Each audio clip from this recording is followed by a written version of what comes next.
na wale wote wanaoshiriki ibada ya ukabila na chuki na migawanyiko waende wapi?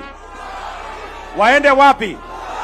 President William Ruto seems determined to teach Mount Kenya residents a lesson after their open rejection of him following the impeachment of Rigathi Gachagua.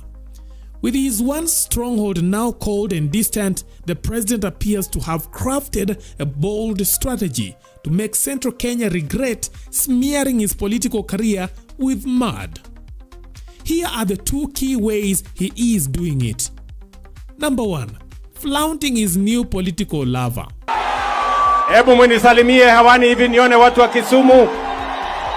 Asanteni sana. Ruto has embraced the role of the ex-lover out to make Central Kenya jealous. In his political rebound, he is courting a new flame, the Nyanza region. Watu wa Kisumu tunaelewana jameni? Once a stronghold of his former rival Raila Odinga, the region now seems to be warming up to the president, and he is not shy about showing off this budding relationship. Kondele, a place once synonymous with hostility towards Ruto, recently welcomed him with open arms, signaling a dramatic shift. But the president couldn't resist flaunting the affection he received from his new political lover. Publicly declaring his plans to transform Nyanza into a heaven on earth, Ruto appears intent on rubbing Central Kenya's nose in the fact that he's moved on. Hawa vijana wapate kazi. Tuhakikishe ya kwamba mambo ya afya sio starehe ya watu matajiri, lakini hata mwananchi wa kawaida aende hospitali atibiwe na serikali ilipie yeye gharama ya matibabu, ili afya isiwe starehe ya matajiri, iwe ni haki ya kila Mkenya. Watu wa Kisumu tunaelewana? For Mount Kenya, the message is clear. If they thought Ruto would be lonely after his fallout with Gachagua and the central political elite, they were mistaken. He has found new allies in Nyanza, including Raila Odinga and his loyal supporters.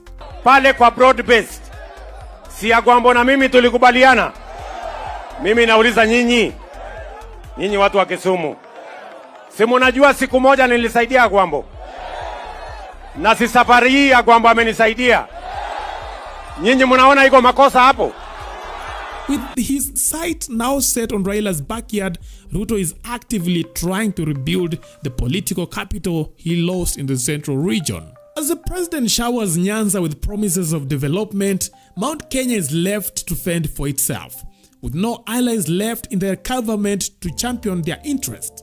But the region is finding itself sidelined since any attempts by the president to send his battalion to these regions have been met with total hostility, judging by the recent incidents witnessed in Murang'a County.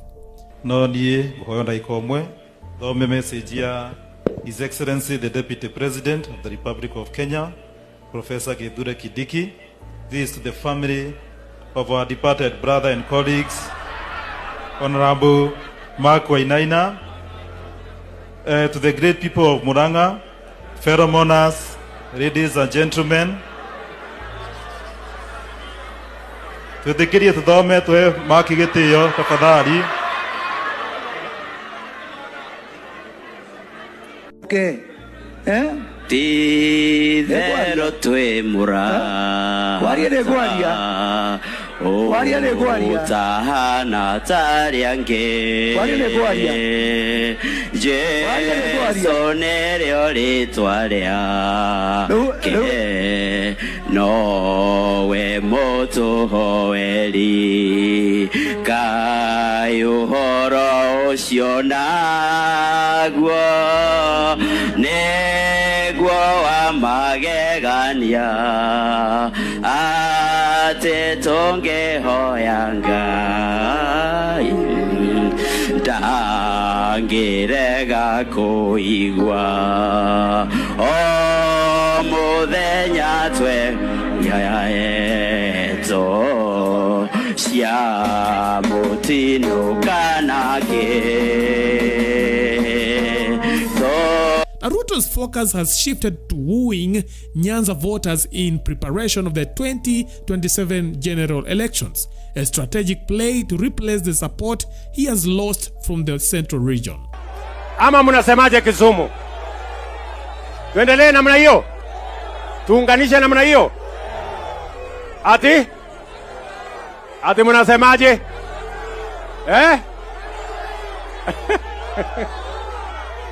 Ati mnasema 10?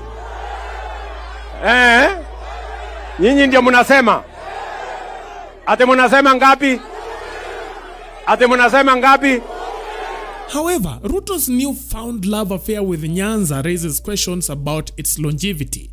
The relationship is undoubtedly transactional, and the president hopes to secure votes from Nyanza, banking on Raila Odinga's influence. On the flip side, Nyanza residents are betting on Ruto's support to help Raila clinch the African Union Commission AUC chairmanship. Yeye amerudisha mkono, amenisaidia mimi. Mimi nawauliza, iko makosa hapo? Iko makosa? Iko makosa? Tuendelee ama tuendelee? Tuendelee ama tuendelee? Mimi nikiongea na nyinyi sasa, si tulikubaliana kwamba tunaenda kumuombea ili awe kiongozi wa Afrika. Nikiongea na nyinyi saa hizi. And the big question is, what happens if either side fails to deliver on their promises?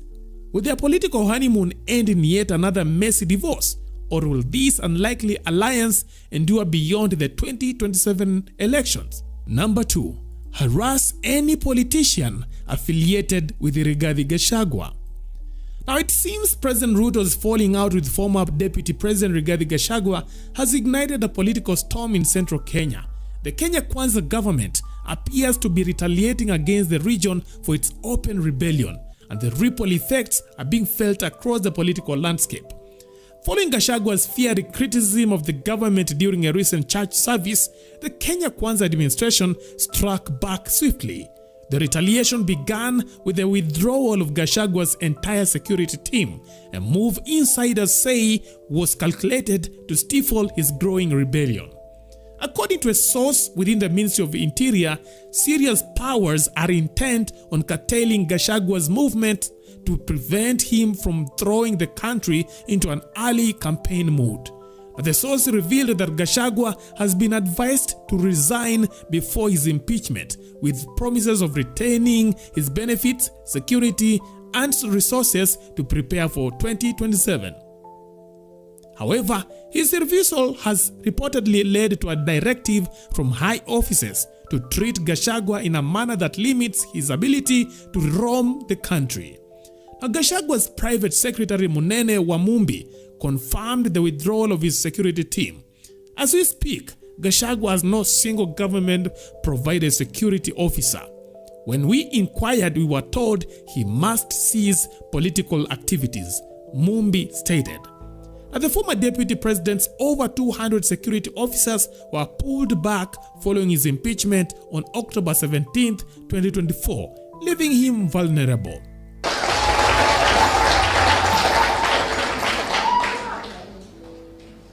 Na ni mzuri mimi nimeseme. Rais wetu William Ruto rafiki yangu alifanya mzuri sana kuleta hii vita na mimi na watu ya mlima. Kwa sababu tumemjua. Hapo beleni hatukuwa tunamjua vizuri. Sasa tumemjua. Sasa tumemuelewa. The timing of this move is notable, coming just weeks after President Ruto faced a humiliating booing and heckling in a Catholic church in Embu County. Katika mambo ya matibabu, jana tumezungumza mambo ya matibabu ya universal health coverage. This incident reportedly shook the president, solidifying his belief that Central Kenya has turned against him. Reports suggest that the government is systematically targeting his allies also, including politicians like Ndindi Nyoro, who have publicly supported the former deputy president. Workers affiliated with Gachagua within the government have also been dismissed in a sweeping cleansing effort within the government. On the other side, Central Kenya has made its discontent with the government abundantly clear. Insults, heckling and humiliation have greeted Ruto and his allies during visits to the region. Now, residents have declared anything associated with the president unwelcome, and attempts to assert Kenya Kwanza's presence have been met with open hostility. Now, President Ruto appears determined to teach Central Kenya a lesson by targeting Gachagua and his allies. The government is sending a strong message to the region. Rebellion comes at a cost. However, this strategy risks deepening the divide and alienating a region that was once a stronghold for Kenya Kwanza.